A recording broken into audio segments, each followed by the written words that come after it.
తాకట్లో ఉన్న బంగారాన్ని విడిపించి ఆ రోజున మార్కెట్ ధర కట్టి మిగిలిన డబ్బును మీకు అందిస్తుంది కొమ్మూరి గోల్డ్.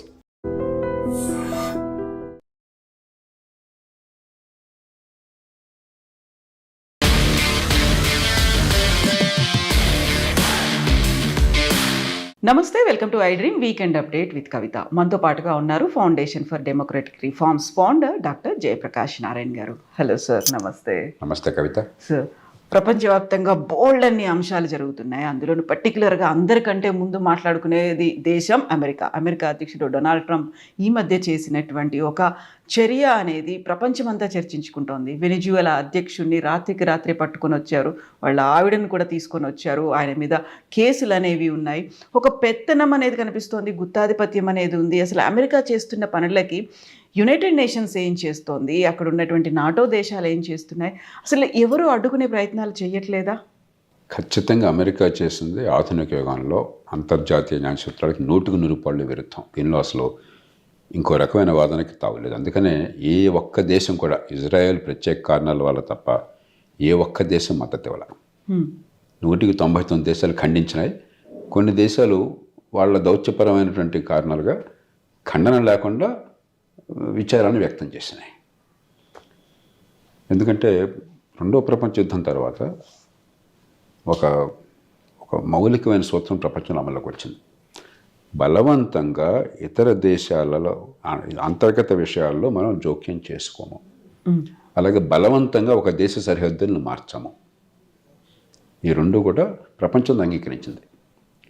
ఇదంతా దీనికి వెనకాల మూలానికి వెళ్తే టీటీఎఫ్ వెస్ట్ఫేలియా అంటారు 1648లో. జాతి రాజ్యాల వ్యవస్థ అప్పటి నుంచి వచ్చింది. అప్పటిదాకా ఏ రాజు ఇష్టం ఉంటే అక్కడ పక్కన ఆక్రమించుకున్నాడు. మనకు కూడా భారతదేశంలో చాలా రాజులు పక్క రాజ్యం మీద దండెత్తడం, వాడు వచ్చి ఇక్కడ దండెత్తడం ఎంతో మనం చూస్తుండేవాళ్ళం. రాజ్యం వేరే భోజ్యం అన్నాడు. కానీ 1648 నుంచి యూరోప్లో గత 70-80 ఏళ్ళ నుంచి ప్రపంచం అంతా కూడా జాతి రాజ్యాల కాలం పూర్తిగా విస్తరించింది. అంటే మీ అంతర్గత వ్యవహారాలు మీ ప్రభుత్వానివి, మీకు సార్వభౌమత్వం ఉన్నది.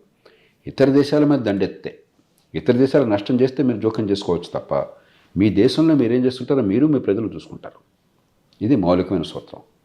అరుదైన సందర్భాల్లో ఐక్యరాజ్య సమితి, భద్రతా సమితి, సెక్యూరిటీ కౌన్సిల్లో 15 మంది సభ్యులు ఉంటారు, 15 దేశాలే. దానిలో 5 శాశ్వత సభ్యులు, 5కి వీటో ఉంది. కాబట్టి ఏ ఒక్కళ్ళైనా ఆపితే మొత్తం చల్లదు.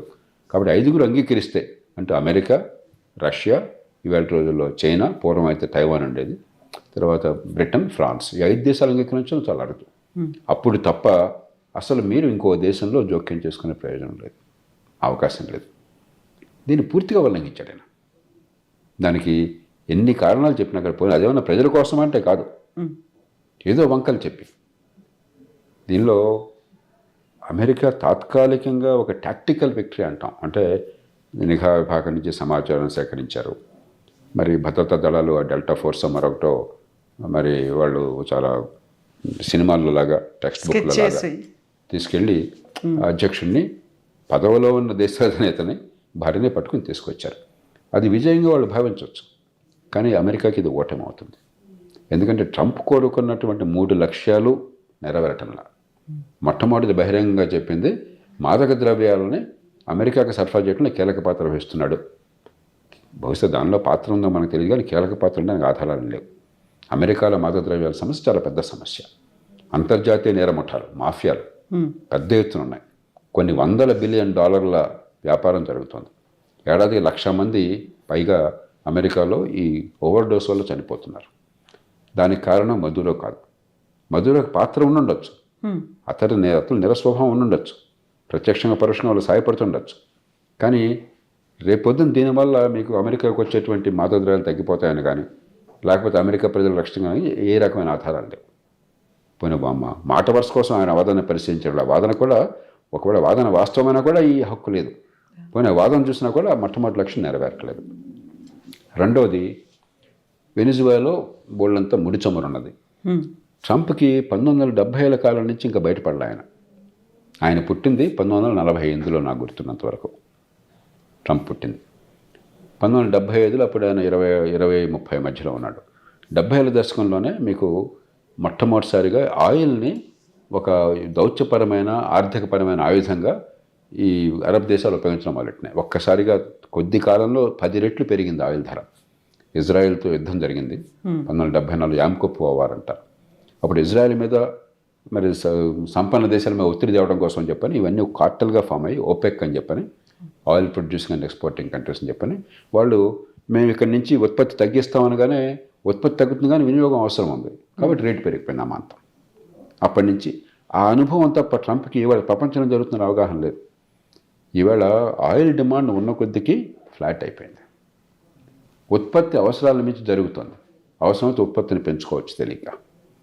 రెండోది ఒక 20 ఏళ్ల కాలంలో అసలు ఆయిల్ అవసరం తగ్గిపోతుంది. మీరు ఎలక్ట్రిక్ కార్స్ వస్తున్నాయి, సోలార్ పవర్ వస్తుంది, విండ్ పవర్ వస్తుంది, బయోఫ్యూయల్స్ వస్తున్నాయి, రకరకాల బ్యాటరీ స్టోరేజ్ వస్తుంది, రకరకాల పద్ధతులు వస్తున్నాయి. కాబట్టి ఆయిల్కి కాలం చెల్లింది. అందులో వెనిజువేలాలో ఉన్నటువంటి ముడి చమురు చాలా దట్టంగా ఉండేది. అది హెవీ ఆయిల్ అంటారు.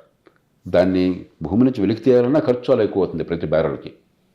తర్వాత దాన్ని మళ్ళీ రిఫైన్ చేసి మీరు పెట్రోల్ ఉత్పత్తులు సాధించాలన్నా ఖర్చు చాలా ఎక్కువ అవుతుంది. కాబట్టి లాభం తక్కువ, ఖర్చు ఎక్కువ.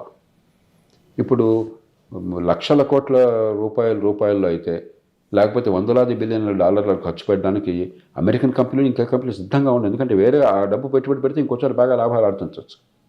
కాబట్టి ఏ రకంగా చూసినా 2వ లక్ష్యం నెరవేరట్లేదు. ఆయనకి ఇంకేదో పాతకాలం బుద్ధిలో ఉన్నాడు. మూడోది అమెరికా ప్రభావాన్ని, గొప్పతనాన్ని చాటి చెప్పాలి అని చెప్పి అనుకుంటున్నాడు. అందున అమెరికా ఖండాల్లో ఉత్తర దక్షిణ అమెరికాల్లో మాదే రాజ్యం మన్రో డాక్టర్ ఉన్నది. భయంతో మీరు వాళ్ళని చేస్తే భయం వల్ల తాత్కాలికంగా అనుభవపట్టుంటుంది కానీ మనసులో నిరసన ఉంటుంది. ఇవాళ వెనిజులా జరిగింది, రేపు పొద్దున బ్రెజిల్ జరగచ్చు, ఎల్లుండి కొలంబియాకి జరగచ్చు, ఆవిడ గ్రానాడాకి జరగచ్చు, మరోసారి నికరాగ్వాకి జరగచ్చు, ఏ దేశంలో జరగచ్చు. ఏ దేశంలో ప్రభుత్వం కూడా మీ పట్ల సంతోషంగా ఉండదు. భయం ఉండొచ్చు. రౌడీ అంటే భయపడే తత్వం అది. గోండాలంటే మనం భయపడతాం. గోండా వచ్చి కొట్టేస్తానని చెప్పంటే పాపం చిన్నవాళ్ళని వాళ్ళ మీద కనుక వాడు మనకు ఏదో పాత సామెత ఉంది కదా, 6 నెలలు సాముగడ్డీలు చేసి మూలన్న ముసలిని కొట్టాడు కొన్ని ముసలం భయపడవచ్చు. అది బలానికి చిహ్నం కాదు, గొప్పతనానికి చిహ్నం కాదు. భయం వల్ల కొంతకాలం ఉండాలి కానీ మీ పట్ల ద్వేషం పెరుగుతుంది. మీ ప్రభావం తగ్గుతుంది కానీ పెరగదు. కాబట్టి మా ప్రభావాన్ని చూపెడుతున్నాం అన్నది కూడా నెరవేరట్లేదు. కాబట్టి ఇదేమంటే తాత్కాలికంగా టీవీలో అందులో ఈయనంతా టీవీ మనిషి. టీవీల్లో సినిమాలాగా బ్రహ్మాండంగా కనిపించింది అని చెప్పాడు కూడా అనుకుంటాను. టీవీలో చూశాను, సినిమా చూసినట్టు చూశాను, లైవ్గా చూసాను, అద్భుతంగా ఉంది, గొప్పగా ఉంది, మన వాళ్ళు వెళ్ళి వాళ్ళు పట్టుకుని తీరు అని చెప్పని అంటున్నాడు ఆయన. అలా ఆ రకమైనటువంటి సంతోషమే తప్ప ఇది పూర్తిగా నిరర్థకం. అమెరికాకి ఏ రకంగా లాభం లేదు, ప్రపంచానికి ఖచ్చితంగా ఇది మంచి పద్ధతి కాదు. మధురో మంచివాళ్ళని కాదు, మధురో ఒక దుర్మార్గుడు, మధురో ఒక నియంత, మధురో మానవ హక్కుల్ని ఉల్లంఘించినటువంటి ఒక దేశాధినేత. అలాంటి వాళ్ళు ప్రపంచంలో చాలామంది ఉన్నారు. కానీ దాని పద్ధతి ఇది కాదు. ఆ దేశ ప్రజలు చూసుకోవాలి, అంతర్జాతీయ సమాజం అందరం అంగీకరిస్తే అది పద్ధతి ప్రకారం చేయాలి తప్పితే ఎట్లా వెళ్ళి నాకు బలం ఉంది కాబట్టి నా ఇష్టం వచ్చినట్టు చేస్తానని చెప్పంటే ఇక ఇది రాజ్యం వేరే భోజ్యం అయిపోయింది, మళ్ళీ రాచరికం వచ్చేసింది. ఆ రాజుగారి మనసులో ఆ పురులో బుద్ధి పుడితే దాని ప్రకారం ఏదైనా చేసేది పూర్వం ఉండేది. అలాంటి రాజ్యాన్ని ఈవేళ ప్రపంచంలో స్వేచ్ఛాయుత సమాజానికి నాయకత్వాన్ని ఇస్తున్నటువంటి అమెరికా, లేకపోతే నాయకత్వాన్ని ఇస్తున్నామని చెప్పుకుంటున్న అమెరికా చేసిందంటే ఇది చాలా బాధాకరం.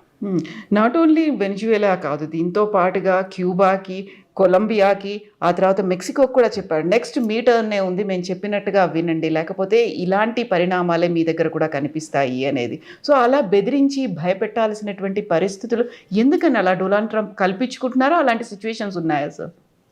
అంటే ఏమైందంటే ఈవేళ జాతి రాజ్యాల యుగంలో అమెరికాని పక్కన పెడదాం కాసేపు. అమెరికా సరే ఏ దేశంతో పోల్చినా కూడా మహత్తరమైన శక్తి, ఆర్థికంగా కానీ లేకపోతే సైనిక పరంగా కానీ, ఆయుధాల పరంగా కానీ, టెక్నాలజీ పరంగా కానీ, సమాజ పరంగా కానీ అపారమైన శక్తి. సాఫ్ట్ పవర్ కూడా ఉంది బోర్డు. అంటే మన పిల్లలు కానీ ఇంకోటి కానీ అమెరికాను చూసి మోజుపట్టడం చిన్నప్పటి నుంచి. అమెరికన్ వీడియో గేమ్స్, అమెరికన్ సినిమాలు, అమెరికన్ టీవీ షోలు, అమెరికన్ కల్చరు ఇది కదా ప్రభావితం చేస్తుంది. అవి పెద్దగా లేనటువంటి రష్యాని తీసుకోండి, యుక్రెయిన్ ఉంది, దాన్ని దిగారు, ఎవరేం చేయలేకపోతున్నాడు. ఎందుకంటే ఒక బలమైన దేశం, అందులో అణ్వాయుధాలు ఉన్న దేశం ఇంకో దేశమే పెడితే మనం చేసే పరిస్థితి లేకుండా పోయింది. జాతిరాజ్యాల వ్యవస్థ నుంచి అంతర్జాతీయ సమాజానికి వెళతామని ఆశపడ్డాం, కానీ ఇంకో 50-100 ఏళ్ళు పడుతుందాం బహుశా జరిగితే ఎప్పుడన్నా. కాబట్టి అలాంటప్పుడు కనీసం అగ్రరాజ్యాలను పడేవి, మరి ఐక్యరాజ్య సమితిలో శాసనసభ్యత్వం ఉన్న దేశాలు కొంత సంయమనాన్ని పాటించాలి, కొంత ఆదర్శంగా ఉండాలి ప్రపంచం. లేకపోతే వాళ్ళు నాయకత్వాన్ని ఇస్తున్న ప్రపంచం అల్లకల్లోనైపోతే వాళ్ళ గౌరవప్రదం కాదు. కొన్ని ఇబ్బందులు ఉన్నా కూడా ఆ ప్రయత్నం జరిగింది ఇప్పుడు దాకా. ట్రంప్ ఏంటంటే మామూలుగా ఉండేటువంటి సాంప్రదాయాలు, మర్యాదలు, దౌత్యపరమైనటువంటి భాష విషయంలో కానీ, చేతల విషయంలో కానీ, పూర్వం కనీసం పొరపాటు చేసిన కొన్ని సాంప్రదాయాలు, కొన్ని పద్ధతులు ఉండేవి. అవన్నీ విడిచిపారేసి మాంసం తింటే బొంకులు మెడలో వేసుకుంటాను అంటున్నాడు ఆయన. తప్పులు గతంలో చేసినా కనీసం నాకు ఏదో వంకలు చెప్పేవాడు. ఇప్పుడు అవన్నీ తీసిపారేసి, అవునయ్యా నాకు ఇష్టం లేదు, కావాలని నాకు గ్రీన్లాండ్ కావాలని ఉంది, నాకు మోసపడ్డాను, తీసేసుకుంటాను, నువ్వు కూడా మంచిలో ఎలా వస్తావు? ఇది అంటే ఒక రౌడీలు ఏం చేస్తారో అప్పుడు జరుగుతుంది. మనం ఇప్పుడు ఇలా అనుకోవాలి. అందులో అమెరికా రెండో ప్రపంచ యుద్ధం తర్వాత ఆర్థిక వ్యవస్థ కానీ, సామాజిక వ్యవస్థ కానీ, అంతర్జాతీయ వ్యవస్థ కానీ అమెరికా దాన్ని ఏర్పాటులో కీలక పాత్ర వహించింది. దాన్ని రక్షించడంలో అమెరికా కీలక పాత్ర వహించింది. అలాంటి అమెరికానే తూనా బొడ్డు అని చేస్తుందంటే ఒక గర్వీలాగా అమెరికన్ ప్రభావం తగ్గుతుంది కానీ పెరగదు. చివరికి ఈ రెండు చర్యల వల్ల ప్రపంచం నష్టపోతుంది, అమెరికా ప్రభావం తగ్గిపోతుంది. కానీ దానికి పరిష్కారం ఉందా? మనం ఇది తప్పు జరుగుతుందని గట్టిగా ఘోషించడం తప్ప పరిష్కారం లేదు. నచ్చకపోతే దాడులు చేస్తున్నారు, ఎత్తుకొస్తున్నారు. ఒకవేళ ఆయన సంతోషంగా లేకపోతే టారిఫ్లు చేస్తాను, శాంక్షన్లు విధిస్తున్నాను. అది డైరెక్ట్గా ఈ ఇన్సిడెంట్ జరిగినటువంటి వితిన్ అవర్స్లో మోదీకి చెప్పినటువంటి మాట. నేను సంతోషంగా లేనని మోదీకి తెలుసు, నన్ను సంతోష పెట్టడానికి ఆయన ప్రయత్నాలు చేస్తున్నారు, లాబియింగ్ చేస్తున్నారు అని. సంతోష పెట్టడం ఏంటి సార్ అసలు ఇందులో? అంటే దీనిలో చూడండి, ఇప్పుడు పూర్వకాలం రాజులు అట్లా అనుకునేవాళ్ళు, చక్రవర్తులు అట్లా అనుకునేవాళ్ళు. ఇది వ్యక్తిగతం వాళ్ళది, అధికారం వ్యక్తిగతం, అహం బ్రహ్మస్మి. అంతేగాని రాజ్యము, దౌత్యనీతి, రాజ్య ప్రయోజనాలు, వివిధ రాజ్యాల మధ్య సంఘర్షణ లేకుండా సామరస్యంగా పరిష్కారం అది కాదు. నాకు నచ్చితే, నా కాళ్ళు పట్టుకుంటే, నన్ను నోబెల్ ప్రైజ్కి మీరు కనుక రికమెండ్ చేస్తే, నువ్వు ఇంద్రుడు చంద్రుని పబ్లిక్గా పొగిడితే నాకు సంతోషం. అలా కాకుండా నువ్వు ఆత్మగౌరవాన్ని పాటిస్తే, నన్ను అదే పనిగా భజంత్రి వాయించకపోతే నాకు ఇష్టం లేదు. ఇది చాలా ప్రపంచంలో ఇలా జరగలేదు. స్టాలిన్ లాంటి వాడు కూడా ఇలా చేయాలి, హిట్లర్ కూడా ఇట్లా చేయాలి. హిట్లరు భయంకరమైనటువంటి దారుణమైనటువంటి సామాజిక నేరాలకి, మానవ హక్కుల ఉల్లంఘనకి పాల్పడ్డాడు. 60 లక్షల మంది యూదుల్ని ఊతకోత కోసాడు. కానీ ప్రవర్తన ఇప్పుడు ఇట్లా లేదు. మంచికొచ్చడుకో తాను నమ్మినటువంటి జర్మన్ రాజ్యము, జర్మన్ ప్రజల ప్రయోజనాలు దాని చుట్టూ తిప్పాడు తప్ప, నన్ను వచ్చి నువ్వు కనుక ప్రసన్నం చేసుకుంటే ఓకే, నాకు కనుక నీ మీద కోపం కలిగితే నేను ఓకే కాదన్న భాష ఇప్పుడు వాళ్ళ. ఈయన మరి చాలా విచిత్రం. దాన్ని బహుళతనం అనాలా, అజ్ఞానం అనాలా, మూర్ఖత్వం అనాలా, అహంకారం అనాలా చెప్పడానికి కష్టం. కానీ మనకు ఇష్టం ఉన్నా లేకున్నా ప్రపంచంలో సాటి లేని మేటి శక్తికి ఆయన దేశాధినేత. ఆ దేశంలో ఆయన పార్టీ పూర్తిగా ఆయనకు దాసోహం అయిపోయింది. కనీసం అమెరికాలో ఎంత గొప్ప నాయకుడైనా కూడా పార్టీకి లోపడి ఉంటాడు. పార్టీలో వాళ్ళు ఆయన మాట వినరు. ఎందుకంటే రాష్ట్రపతిగా మీరున్నా కూడా చట్టసభల్లో మీ మాట నగ్గదు. వాళ్ళ భావం వారు వేరుగా ఉంటుంది. అదన్నీ కూడా తిలోదకాలు ఇచ్చి గత 70-80 ఏళ్ళలో ఎవరికి లేనంత అధికారాన్ని అమెరికాలో రిపబ్లికన్ పార్టీ, అమెరికా ప్రజలు ఆయన కట్టబెట్టారు. అంచేత ఇప్పుడు ఆయన ఆడింది ఆట, పాడింది పాట. అందరూ కూడా ప్రతిరోజు లెక్కెడుతున్నారు, ఇంకెన్ని రోజులు ఉంటాడు ఆయన, ఇంకెన్ని రోజులు ఉంటాడు. 1 year అయిపోయింది, ఇంకా 3 more years to go.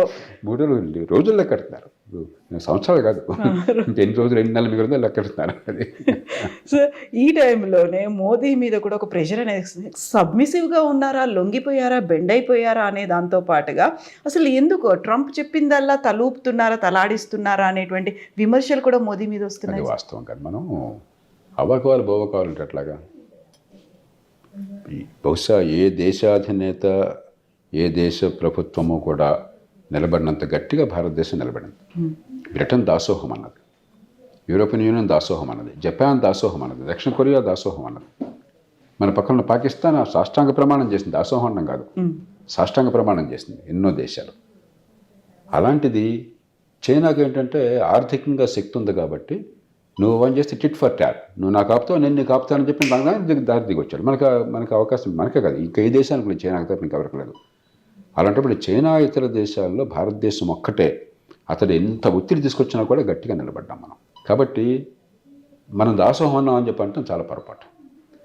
2, అదే సమయంలో మనందరం ఏం చెప్తున్నాం, నాతో సహా రాతపూర్వకంగానే బహిరంగ చెప్పేది, మొహమ్మద్ కోపంతో ముక్కును కోసుకోవద్దు. ట్రంప్ ఎలాంటి వాడో మనందరికీ తెలుసు. భాష అనవసరం పదాలు అవసరం లేదు. కానీ ట్రంప్ అంటే మనకి ఇష్టం ఉన్నా లేకపోయినా కూడా అమెరికాతో మనకి సంబంధాలు అవసరం. అమెరికన్ మార్కెట్ లేకుండా చైనాకి నష్టం, భారత్కి నష్టం, ప్రపంచంలో ప్రతి దేశానికి నష్టం. ప్రపంచ ఆర్థిక వ్యవస్థ 25% అమెరికాలో ఉంది. ప్రపంచ మార్కెటింగ్ పవర్లో, ఎగుమతుల్లో చాలా పెద్ద వాటా అమెరికాకు ఉన్నది. అందులో మన దేశానికి అమెరికాతో వాణిజ్యంలో దాదాపు $40 బిలియన్ మిగులు ఉన్నది. ఒక అమెరికాతో మాత్రమే భారతదేశానికి మిగులు ఉన్నది. చైనాతో $100 బిలియన్ తరుగు ఉన్నది, లోటు ఉన్నది. కాబట్టి మనం మొహం మీద కోపంతో ముక్కును కోసుకుంటాము. ట్రంప్ మీద కోపంతో నేను భేషణానికి కూర్చుని నేను అసలు వాడితో మాట్లాడను, ఎక్కడా కూడా ఈ పట్టి ఉడిపి ధోరణి ఉండదు అని చెప్పంటే అతనిలా ప్రవర్తిస్తాననుకుంటే నష్టపోయేది మనం. అంచేత మన గౌరవాన్ని మనం కాపాడుకున్నాం. ఖచ్చితంగా ఆ సంకేతం పూర్తిగా అందింది. అదే సమయంలో ఒడుపుగా ప్రవర్తించాలి. అంచేత ఈ విషయంలో ప్రభుత్వాన్ని ఇరుకుని పెట్టడం కానీ దీన్ని రాజకీయం చేయడం కానీ దేశ ప్రజలకు విరుద్ధం. సో ఇదే ఆలోచన ట్రంప్ కూడా చేస్తున్నారు సార్. ఇలాంటి మాటలు, శాంక్షన్స్, బెదిరింపులు ఇవన్నీ చెప్పినప్పుడు కూడా మోదీ నా అసలైన స్నేహితుడు, నిజమైన స్నేహితుడు, మంచి మిత్రుడు. అవన్నీ మాటల కోసం. ఆయనకి ఎప్పుడు ఎక్కడైనా బాగుగానే వంగదాడు దగ్గర బాగుకాదు. తాను నమ్మిన తన సొంత ప్రయోజనాలు తన దృష్టిలో నిజమైన కాకపోయినా తన దేశ ప్రయోజనాలు అక్కడ మాత్రం ట్రంప్ ఎవ్వరికీ ఆయన రాజీ పడ్డం, ఆయన తత్వం అది. కాబట్టి మనం ఒడుపుగా అంతే తెలివితేటల్ని, అంతే వ్యూహచాతుర్యాన్ని, అంతే దృఢ సంకల్పాన్ని, అయితే మృదువైన భాషలో, దౌత్యపరంగా అంగీకరించే భాషలో, దీర్ఘకాలంలో సంబంధాలు చెడిపోకుండా, వ్యక్తిగతంగా ఏదేదో అమితుమి తెలుసుకోవడం తూతుమేమే కాకుండా మనం కూడా అంత గట్టిగా ఉండాలి. ఇప్పుడు వెనిజులా ఇన్సిడెంట్ అయిన తర్వాత అసదుద్దీన్ ఓవైసీ ఒక మాట అన్నారు సార్. ఎలా అయితే అమెరికా వెళ్ళి అక్కడ వెనిజులా మీద అటాక్ చేసిందో అలాగే మనం కూడా పాకిస్తాన్ మీద అటాక్ చేయాలి. అక్కడ ఉన్నటువంటి టెర్రర్ బేస్ క్యాంపులు, టెర్రరిస్టులు, మన మారణ హోమానికి కారణమైన వాళ్ళందరినీ పట్టుకొచ్చేయాలి అని. అలాంటిది నిజంగా జరుగుతుందా? మనం చేస్తామా? అలాంటి ఆలోచన కూడా మంచిది కాదు. మన ప్రయోజనాలు నెరవేర్చుకోవాలి కానీ కసితో, కక్షతో, సినిమాలలాగా బస్తే మే సవాల్, తొడగొట్టే సవాల్, ఇవన్నీ కూడా అపరిపక్వమైనటువంటి ఆలోచనలు. ఇదంతా కూడా బజార్లో మనం చూస్తుంటాం. రోడ్డు మీద మీ వాహనం ఇంకో వాహనాన్ని తగిలితే, లేకపోతే సినిమా హాల్లో సినిమా సోకాల్డ్ హీరోలను పడేవాళ్ళు. ఇది కాదు సభ్య సమాజంలో జరగవలసింది. కాబట్టి ట్రంప్ చేసింది మనం భయంకరమైనటువంటి తప్పు అని చెప్పని మనం అంటూ మనం కూడా అలా చేయాలని చెప్పంటే మనం అసలు అర్థం ఉందా? అది కాదు. మన ప్రయోజనాన్ని కాపాడుకోవడానికి పద్ధతులు ఉన్నాయి. ఏ దేశాన్నైనా అవమానించకూడదు. ఉదాహరణకి మధురోకి అక్కడ వెనిజువేలాలో ప్రజా ఆదరణ లేదు. మొన్న జరిగిన ఎన్నికల్లో 30% వస్తే 60%, 65% ప్రతిపక్షానికి వచ్చి ఆయన గెలిచాలని ప్రకటించుకున్నాడు. వాళ్ళందరినీ అణిచిపారేశాడు. కానీ ఒక దేశంలో అధినేతగా ఉన్నవాడిని ఈ రకంగా తీసుకుపోతే మీరు ఆ దేశంలో వాడి గౌరవాన్ని పెంచుతున్నారు. అక్కడ వచ్చే వ్యతిరేకత కంటే కూడా. ఎందుకంటే వాడు పోయాడని పీట పోయిందని కొంతమంది అనుకున్నా కూడా, అరే నా దేశానికి వచ్చి నా దేశాధినేతలను పట్టుకుపోతే ఏంటి, అసలు నేను బానిసనా, వాడికి మొక్కరలేటువంటి బానిసనా, నేను సామంతరాజునా అనే భావం ప్రజలకు కలుగుతుంది. అలాగే ప్రపంచం మొత్తంలో మీరంటే ఏసరింపు కలుగుతుంది. మన ప్రయోజనాలు నెరవేరు మనకేమి, మన అహంకారం బయటపడుతుంది. ఒక దేశంలో విదేశాంగ విధానం నిర్ణయం తీసుకోవడం అనేది మన అహంకారం కోసం కాదు, వ్యక్తుల ఈగో తృప్తిపరచడం కోసం కాదు, మన దేశ ప్రయోజనాలను దీర్ఘకాలంలో మనం రక్షించుకోవడం కోసం. అంచేత ఇవన్నీ ఏంటంటే రాజకీయంగా కొన్ని సందర్భాల్లో దేశభక్తిని చూపెట్టుకోవాలంటే ఇది మార్గం అని చెప్పిన కొంతమంది రాజకీయాలను వాళ్ళు అనొచ్చు. కానీ నిజమైన దేశభక్తి దీర్ఘకాలికంగా మన ప్రయోజనాలను వ్యూహాత్మకంగా ఎలాగా కాపాడుకోవాలి. అంతే తప్ప పాకిస్తాన్ మీద దాడికి దిగితే ఇవాళ దేశభక్తి, లేకపోతే ఎవరినో ఇష్టం వచ్చిన బూతులు తిరిగితే దేశభక్తి, ట్రంప్ లాగా అవాకులు చౌకాలు మాట్లాడి దేశభక్తి అనుకోకూడదు మనం. ఇప్పుడు అమెరికా ఇలాంటి పనులు చేస్తుంది, ఇది కొత్తది కాదు అనుకున్నప్పుడు సార్ యునైటెడ్ నేషన్స్ ఏం చేస్తున్నాయి? మానవ హక్కులు అనేవి ఉంటాయి, లేకపోతే అంతర్జాతీయ ఇప్పుడు ఐక్యరాజ్య సమితిలో సర్వసభ్య సమావేశంలో అన్ని దేశాలు ఉంటాయి. దానిలో మనకి గోటి పాత్ర అంత దేశము అమెరికా, భారత్, చైనా సమానమే కాగితం మీద. కానీ నిజంగా సమానమా? చిన్న దేశాలు అక్కడ ఎక్కడైనా మనకి దుర్వినియోగం చూడాల్సి వస్తుంది. జనాభా లేదు, ఆర్థిక వ్యవస్థ లేదు, సైనిక పాఠం లేదు, ఊరికే సంఖ్యాబలం కోసం కనిపిస్తుంది అరణ్యరోధన. అందుకే నిజమైన అధికారాన్ని 5 అగ్రరాజ్యాల చేతుల్లో పెట్టారు.